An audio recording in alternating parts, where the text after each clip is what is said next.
So here we are. Election results are out.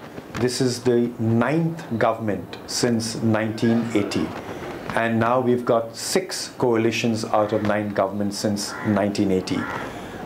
I think there is a lot of good things and bad things in this election results.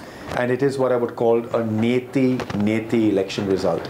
It's not this and it's not quite that. We don't quite know what it is yet, but some quick feedback and some quick reactions.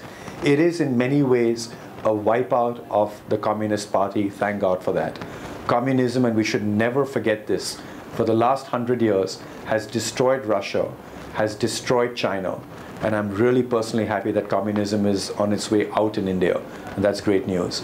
The other snippet that one could take from this is Chidambaram lost the election. He was finance minister, part of the dream team. He became home minister towards the end, and he's lost from a place where he's won before. So does this mean that people don't like peanuts? I don't think, though, of course, it means that. But, you know, from a guy who hates peanuts, in some sense, the person who was standing up for peanuts is out of power. I take that as a positive in many ways. The other thing you can take from this election is that many of the corrupt politicians are still back in power. So you see them on TV, they're smiling away, they've been elected. So we've got a long way to go to get a really clean parliament in place. But we've got good people and we're working that direction. The other thing, of course, is that the Congress has come into power, and there will be more stability in this government, or so we think, because there is no communist or left front to hold them back. The positive of this is that the dream team, led by Dr. Manmohan Singh, the Prime Minister, Mantik Singh Ahluwalia, the Planning Commission head, and Chidambaram when he was there. Now hopefully there'll be a new finance minister, maybe Mr. Chidambaram himself comes back. Any dream team that we have cannot blame the left for lack of reforms. If I had to give a score to this dream team that we did have over the last 5 years, on a scale of 1 to 10, 10 being great, they probably got a 1 or a 2 at best. So the dream team has done nothing for the last 5 years.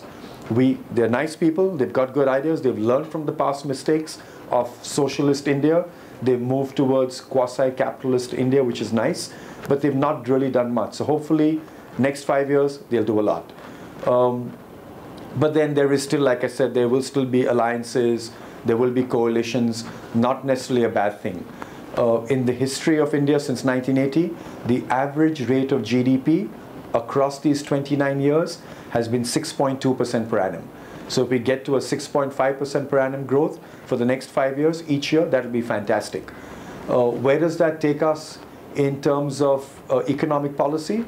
Well, I think we are still quite, as an economy, disconnected from the US economy and the mess in the world. But our capital markets, our stock markets, largely because of the P notes, again, the bad word, the big bad P word, again, have been very strongly connected to the US and global capital markets. So if there are bad data points, if bad news does come out of the US, the Indian stock market will be affected by that bad news because of the links of capital. However, if we believe that the US and the rest of the world has stabilized and the bad news is behind, then you'll find that the Indian market has enough room to recover. Short-term forecasts for the market, we think that Monday, May 18th, the market will open 1,000 points up.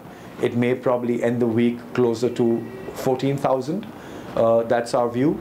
Or rather that's my view for sure, the honest truth view. And if I look at the index for the next 12 months, we continue to believe that Indian companies, that the Indian economy will recover, company earnings will pick up. By March 2010, the results will look good. And when the results are declared of March 2010, by May 2010, you'll see the index heading up towards the 21, 22,000 levels all over again. So we think that this election puts the Indian stock markets back on track towards heading for a 21,000, 22,000 peak level index. And the real catalyst to move from a 14,000 level of index to a higher base, to a 18, 20,000 base before it tries to break a peak, will be the July 2009 budget.